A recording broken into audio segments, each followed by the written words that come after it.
Green ফ্রেন্ডসের বাগানে প্রথম সবজি বলবো না, তবে সমস্ত ধরনের গাছ সরিয়ে সবজি এটাই প্রথম।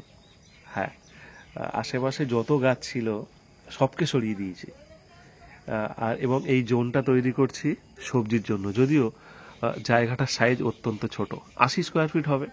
সেই 80 স্কোয়ার ফিটের মধ্যে বিভিন্ন ধরনের লাউ আছে, বিভিন্ন ধরনের কপি আছে, সেটা ওলকপি, ব্রোকলি, ফুলকপি, দু চার পিস করে আছে। আমাদের তপনদা, যে তপনদার গোলাপের ভিডিও দেখেছেন, তপনদা বীজ বলছি, চারা দিয়েছে কিছু। আর আপনারা সবাই জানেন যে গ্রিন ফ্রেন্ডসের বিভিন্ন ভিডিও আসে, সেখান থেকে কিছু সবজি গাছ দিয়েছে। মনে পড়ছে কল্যাণী রোজ ফার্ম থেকে নিয়ে এসেছি। তো এইভাবে যেখানে যাই দুটো একটা করে কালেকশন করে এই সবজি গাছগুলো কিন্তু হয়েছে। এই সবে নতুন জাস্ট বসিয়েছে, আর কিছু কিছু আছে এখনো বসাতে বাকি আছে। তবে মূলোর বীজ এখানে ছড়িয়ে দিয়েছিলাম চারিদিকে, প্রচুর মূলোর বীজ চারিদিকে ছড়িয়েছি, এগুলো কিন্তু খুব ভালোভাবে উঠছে।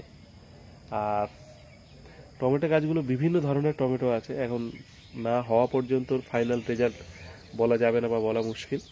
তবে সহজে সবজি করতে চাইলে হবে, এরমটি নয় যে হবে না বলে। 100% সবাই করতে পারেন সবজি। আর যাদের বাড়ির লোককে বেশি ইমপ্রেস করতে হবে, তো তারা আগেই করুন, যে সবজিটা করলে আমি বলবো বাড়ির লোক খুশি হবে। এবং যারা বাগান করতে দেয় না, আশা করবো বাগান করতে দেবে। সবজির জন্য কি করণীয়? খালি দোআঁশ মাটি, গোবর সার বা দোআঁশ মাটি, ভার্মি কম্পোস্ট, যে যেটা হাতের ধারে পাবেন, বা আপনি হাতের ধারে দুটোর কোনোটাই পেলেন না, পাতা পচা সার, শুধু পাতা পচা সার দিয়ে বসালেও সবজি করা সম্ভব। ঠিক আছে, অন্য কিছু বেশি ভাববেন না, বেশি ভাবলেই কিন্তু প্রবলেম, এবং গাছ ভালো হবে না। আর খাবার বলতে এখনো পর্যন্ত কোনো খাবার নয়, গাছ বসানো হয়েছে দিন 15 হবে, এবং গাছের সাইজ ভালো ছিল। ওই বললাম তপনদা কিছু গাছ দিয়েছে, সাইজ ভালো ছিল। তো চলুন করি সবজি, দেখা যাক, বাকি তো রেজাল্ট আপনারা পাবেন।